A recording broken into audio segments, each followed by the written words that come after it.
Pues mi nombre es Marco Cruz, represento aquí en México al broker XTB, soy un colaborador más del broker. Vamos a tocar un tema que creo que es bastante importante. Quiero agradecer a Rankia por esta oportunidad y también pues quiero mencionarles que me siento muy contento de estar platicando con ustedes o tener esta charla con ustedes. Vamos a hablar de los desafíos económicos para este 2023.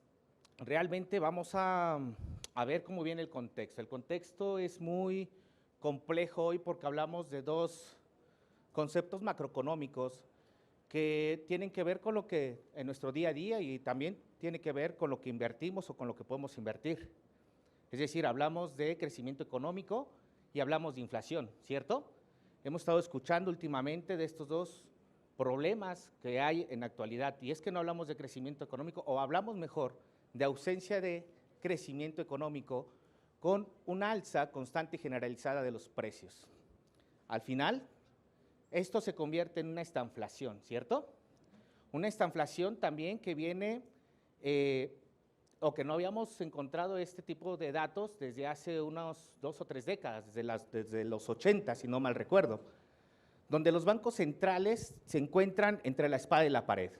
Cuando los bancos centrales se encuentran cuando empiezan a visualizar una parte de desaceleramiento económico, empiezan a tomar políticas monetarias expansivas, ¿cierto?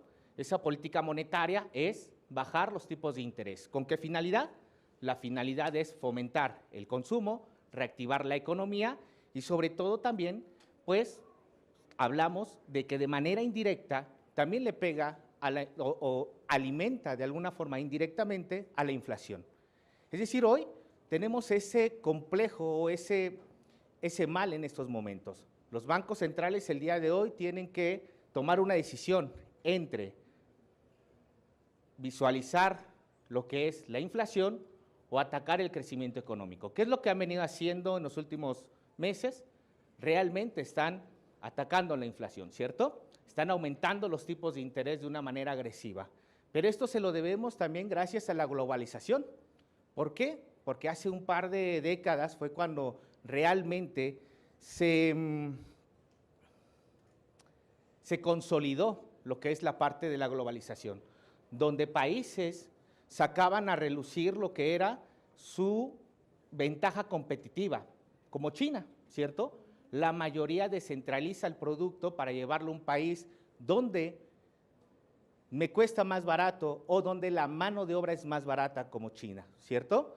Y precisamente ahí hablamos donde este país realmente no tiene este problema. Tiene un problema no de inflación, tiene un problema de crecimiento económico en este momento, al igual que Japón.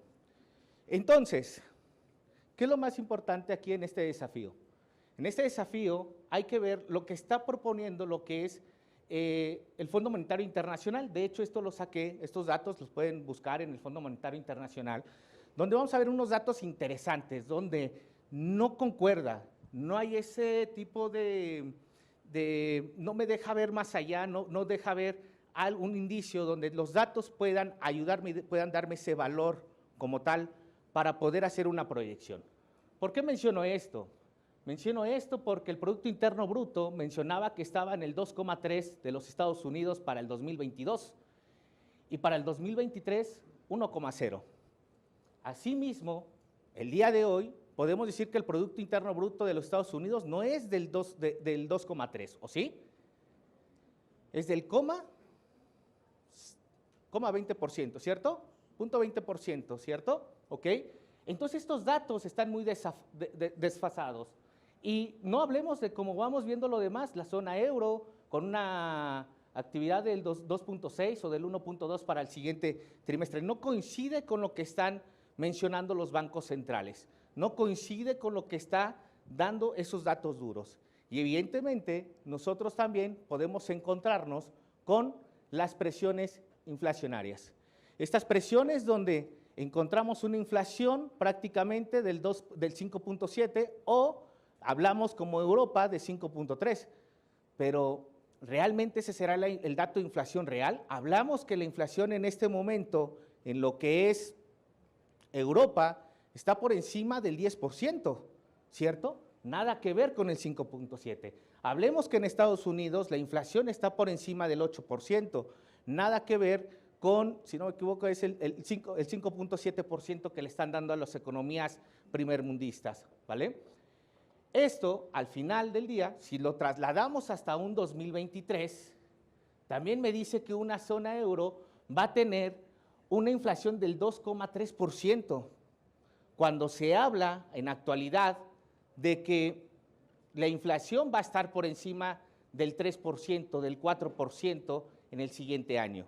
Y eso es lo que realmente causa este descontrol. Estos datos, realmente si yo quisiera hacer algún análisis con respecto a qué es lo que estaría pasando el siguiente año o qué tanto podría yo pronosticar cómo nos podemos mover en bolsa, estos datos realmente están tan desfasados que no nos da algún valor como tal.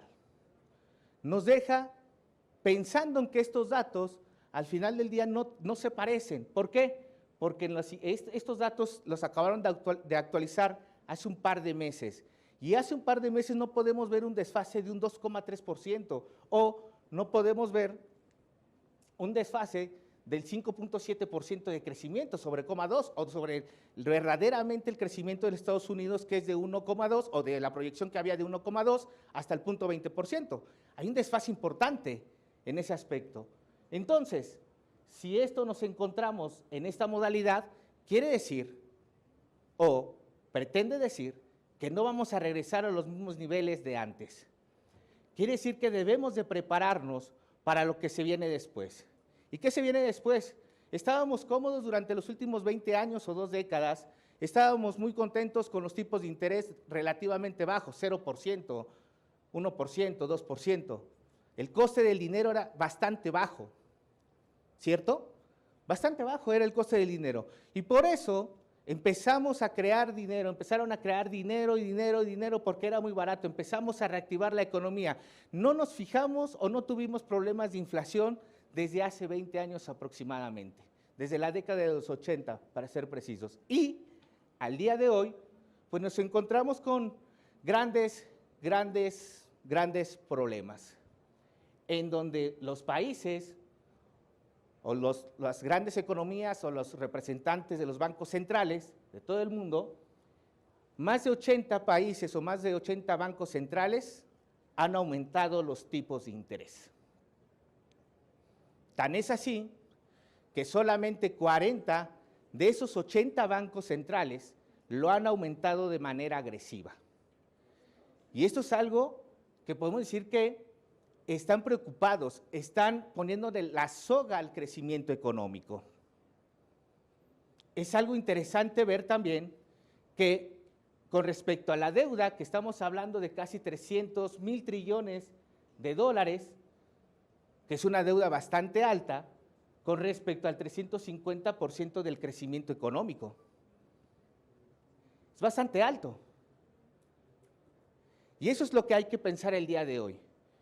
Lo que quiere decir este modelo, técnicamente, es de que vamos a tener un 2023 o un 2024 donde la inflación no va a estar entre el 0 y 2%, donde va a estar por encima de ese 2, 3, 4%. Eso me quiere decir, entonces, si esto es así, ¿qué pasaría con la economía? ¿Cómo lo tomarían las bolsas? ¿Cómo lo tomarían las empresas, los dividendos? Esa es la gran pregunta que nos debemos de hacer hoy. ¿Qué es lo que pasaría? ¿Qué resultado sería si ya tenemos una inflación por encima del 2 o del 3 o del 4%? ¿Qué pasará con nosotros? Y eso es algo que nosotros debemos de comprender el día de hoy. ¿Por qué? Porque evidentemente todo esto se traduce en lo que es la inflación. ¿Qué es lo que ha pasado con las economías emergentes? ¿Qué tanto han resultado con las economías primermundistas? O si no, verdaderamente sería una pregunta que yo antes de hacer esto me hice. ¿Verdaderamente las economías líderes realmente creen que estén haciendo mejor el trabajo que las economías emergentes? ¿Creen que podría ser eso posible al día de hoy? ¿No? Efectivamente no es así. Estamos dando una lección como economía emergente a las economías primermundistas. Y es porque nosotros, voy a ponerlo de esta forma, la inflación es la parte que está en negro, ¿correcto? Y lo que es la tasa de interés la tenemos en parte azul. Por lo regular, siempre hablamos de una tasa real, ¿cierto? De beneficio. Entonces, siempre por lo regular, la tasa de interés está por encima de la inflación. Y eso es algo importante que podemos estar visualizando. México lo está haciendo mucho mejor, se está moviendo, se está anticipando, y en el momento que trató de ganarle la inflación, actuó de manera rápida. Es decir, por eso es que vemos un tipo de cambio que está dentro de una zona, desde hace 2 años, se ha venido mostrando muy estable el tipo de cambio. Tipo de cambio donde la variación es mínima, donde se encuentra exactamente en una zona, se puede decir, de confort, pero también vamos a ver el crecimiento anual que tiene México. Aparte de lo del COVID, que es la última parte, que ha tenido como una estabilidad o como un crecimiento nulo, de repente se encuentra también algo estable, y eso habla muy bien para una economía emergente. Eso es lo que atrae capital también para una economía emergente, la estabilidad. Es lo que toma muy bien todos los inversionistas, cuando tienes una economía estable. Pero sobre todo también vamos a hablar de la deuda, porque la mayoría también se mueve con respecto, está la deuda al día de hoy, y es que la deuda, a pesar de que viene aumentando solamente este último año, ni siquiera fue en la época de COVID, fue apenas en este año donde empezó a aumentar la deuda, y eso provocaría, y estamos muy lejos de lo que podría endeudarse una economía primermundista, y eso es algo interesante. Es decir, si el día de hoy pensamos que México le está haciendo mal, pues es una de las economías que lo está haciendo muy bien, y que inclusive la moneda por segundo año consecutivo se estaría colocando como las mejores monedas frente al dólar. Y eso es importante porque todo lo está haciendo bien. Están endeudándose, sí, pero de una manera razonable. Estamos creciendo, sí, no a los niveles que se desearía, pero estamos estables. Estamos actuando a tiempo con respecto a la inflación, a pesar de que nosotros lo veamos en nuestros bolsillos, digamos, no, ya no nos alcanza. Claro que sí, está actuando muy a tiempo, no está pasando lo que está pasando en otros países. Otra economía emergente, Brasil. Y Brasil también tiene algo similar a lo que tiene México. Un real brasileño donde se encuentra también estable, donde al contrario, al principio, se pensaba que todo era en contra del real, donde el dólar al día de hoy se ha fortalecido. Es más, es el año del dólar. El dólar se ha apreciado de una manera fortísima en todo este tiempo. Y el real ha hecho su trabajo. ¿Por qué lo ha hecho? Ha tenido también los tipos de interés, se han movido con anticipación, han reaccionado con respecto a la inflación, y eso provoca también la estabilidad en la moneda. Al final, ¿qué es lo que estamos visualizando también? Algo diferente de México, que está tocando niveles de endeudamiento como si fuera una economía primermundista. Esa es la gran diferencia con respecto a México. México no está ni a la mitad del endeudamiento que está, o bueno, sí, 2/3 partes de lo que está actualmente Brasil, pero está muy lejos de poderse endeudar como una economía primermundista. Y eso es una gran ventaja hoy por hoy para la moneda mexicana. ¿Qué podemos visualizar aquí también? Pues estamos visualizando que a pesar de mover drásticamente los tipos de interés, de repente encuentra ese match con respecto a lo que es las tasas de interés y la inflación.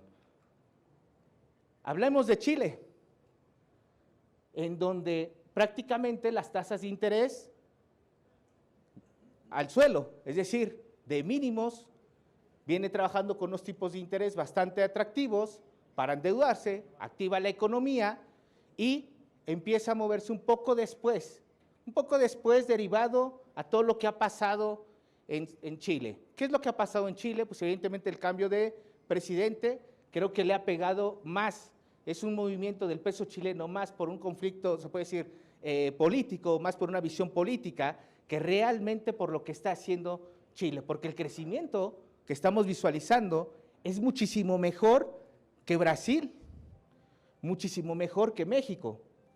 Y eso al final del día tendría que hacer que el peso chileno también estuviera fortalecido, estuviera también estable. Sin embargo, no ha sucedido así. Y esta reacción nosotros lo vivimos en México también. ¿Se acuerdan cuando lo vivimos? Algo político. Nuevo presidente, ¿cierto? Nuestra moneda se depreció en el mercado solamente por tener un presidente de izquierda. Y eso es lo que le ha pasado a Chile en este momento con su moneda. No es algo económico. El crecimiento anual es mejor que México y Brasil. El endeudamiento es muy estable, es por debajo de lo que tiene México inclusive. Pero ¿por qué se ha depreciado entonces? Tiene que ver entonces un dato más político y evidentemente lo resiente mucho la moneda local. Es por eso que estamos viendo un tipo de cambio que está subiendo demasiado, que está perdiendo fuerza el peso chileno frente al dólar.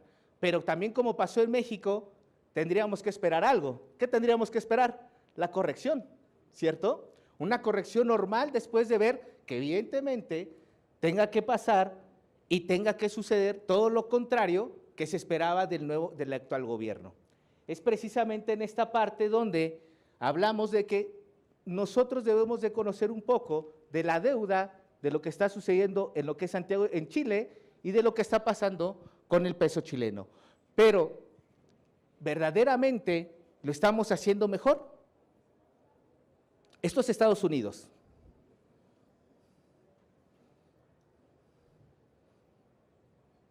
¿Les gusta la gráfica o no les gusta? Pareciera que el crecimiento viene desacelerándose constantemente en los Estados Unidos. Y es que sí, tienen un gran problema. Hace un momento yo mencionaba acerca de la deuda que tenemos, más de 300 trillones de dólares. Y bueno, algo que está pasando con Estados Unidos en particular es que la inflación se le ha escapado de las manos. Tiene tasas reales negativas. Tasas reales negativas. Y es más, tiene un endeudamiento como si estuviéramos en la Segunda Guerra Mundial. Son tiempos de la Segunda Guerra Mundial. Aún más interesante, así estuviese la economía galopante o estuviera desacelerándose, siguen endeudándose los Estados Unidos. Entonces, quiere decir, y el gráfico lo representa bastante bien, que los beneficios que yo tengo a futuro me los estoy trayendo al presente. Y claro, si me lo estoy trayendo al presente, quiere decir que cada vez vienen bajando más mi crecimiento anual en el Producto Interno Bruto. Quiere decir también que el dólar, entonces, la pregunta aquí es, ¿por qué el dólar se está fortaleciendo? Si tan mal está la economía. ¿Qué creen que pase en un futuro con el dólar? El dólar va a seguir subiendo. Es más, puede alcanzar cotas del 2001. Va a seguir subiendo el dólar. ¿Pero por qué sigue subiendo? ¿Se vuelven más atractivos los papeles gubernamentales por los tipos de interés? ¿Se vuelve más atractivo momentáneamente? Sí, claro. ¿Se vuelve la moneda valor refugio de manera de corto plazo? Claro que sí. ¿Se vuelve atractivo para el inversionista? Claro. Si yo me pongo a ver todos los pares de divisas, evidentemente estoy visualizando que el dólar se sigue fortaleciendo frente a cualquier par y que se va a seguir fortaleciendo. Entonces, si tengo una superdeuda frente al Producto Interno Bruto y tengo un desaceleramiento económico, ¿qué estoy esperando? Ok, que sigan subiendo los tipos de interés. Esa gráfica es espectacular, porque si pensábamos, o algunos pensaban que ya solamente era subir todavía un 75% los tipos de interés o solamente 2 subidas adicionales, puede ser que nos estemos equivocando. Y si pensábamos el día de hoy que la bolsa el día de hoy iba a empezar a subir o que teníamos que empezar a ver compras, tenemos que preocuparnos todavía. Esa es la realidad de lo que está mostrando esto. La realidad donde, si seguimos subiendo los tipos de interés, automáticamente le quitamos el incentivo a lo que es la bolsa. Y podemos experimentar todavía mínimos tras mínimos de las bolsas. Es más, me podría atrever a mencionar que la bolsa puede caer todavía entre el 10-15% a niveles actuales, al nivel de hoy. pero no todo es picada, siempre tiene sus ciclos en el mercado, todo tiene su ciclo. Y evidentemente esto me da todavía un panorama más grande, general, de poder decir, la fiesta todavía no empieza.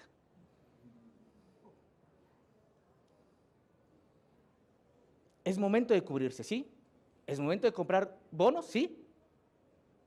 Físico de Estados Unidos, sí, claro. Sería una gran oportunidad. Realmente sería una gran oportunidad hoy.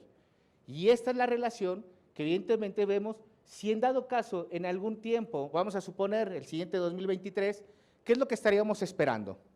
Pues el 2023 estaríamos esperando a que todo lo que ha subido el dólar precisamente por esa parte de cobertura, también sería una reacción contraria en algún futuro. En algún momento se cansaría. ¿Y en qué momento lo vemos? Veamos el gráfico como cuando sube de repente el dólar index, que ha subido este año más del 20%, también tiene una corrección fuerte. Y en el último tramo está subiendo de manera fuerte, también puede tener una fuerte corrección. Y es ahí donde vamos a estar preparándonos. Es ahí donde vamos a ver si el día de hoy las monedas emergentes como México, como Brasil, lo están haciendo bien. ¿Qué creen que pasaría cuando el dólar empiece a tener su corrección normal? ¿Compraríamos dólares o tendríamos un peso fuerte?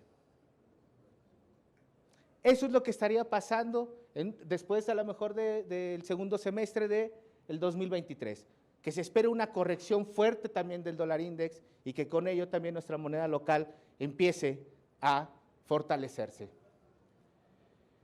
Algo que también yo podría decir es que la moneda como tal del dólar o el dólar al día de hoy está haciendo esa parte es tan especulativa en este momento que fue una de las monedas que mejor dio rendimiento este año. Toda persona que invirtió este año en dólares la ha pasado bien. Está bien, súper. Pero también esto es una bomba de tiempo. En algún momento tendrá que corregir y tendremos que liquidar nuestras posturas también en dólares, ¿vale?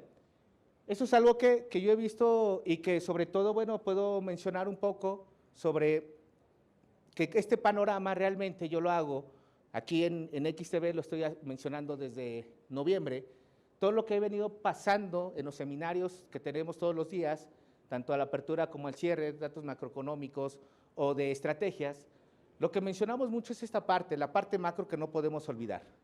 Muchas veces al desconocer esto podemos tomar una decisión muy equivocada, podemos tener una reacción equivocada. Y todos los días hay información continua, a cada minuto, cada segundo, los que tenemos información, nos llega cada rato, vemos la bandeja de correo llena a todo momento. Y es precisamente cuando tú te pones a analizar de esta manera macroeconómica, qué es lo que debes estar visualizando, en dónde debes estar parado, qué es lo que está pasando en la actualidad para tomar una decisión. Y eso es algo importante el día de hoy. Sin más, les dejo esta parte solamente para que pongamos a pensar un poco si estamos realmente pensando en que todavía seguiría siendo bueno invertir en dólares o sería ya mejor tomar las posiciones contrarias. Yo lo único que les puedo mencionar es que pues evidentemente el dólar todavía sigue con una tendencia alcista, ¿okay? Que le queda todo un poco por recorrer, que al final sí, si sigues invirtiendo en dólares sería bueno, pero que también tengamos cuidado con los movimientos en bolsa.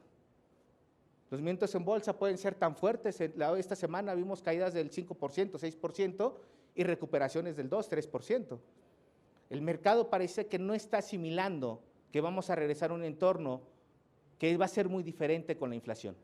El mercado no lo está asimilando y cuando lo asimile, las bolsas van a caer, verdaderamente van a tocar nuevos mínimos. Les invito pues de antemano a que nos sigan en lo que es en YouTube, XTV Latam. Les invito también a que sigan nuestros seminarios, les invito a que se capaciten, a que se formen.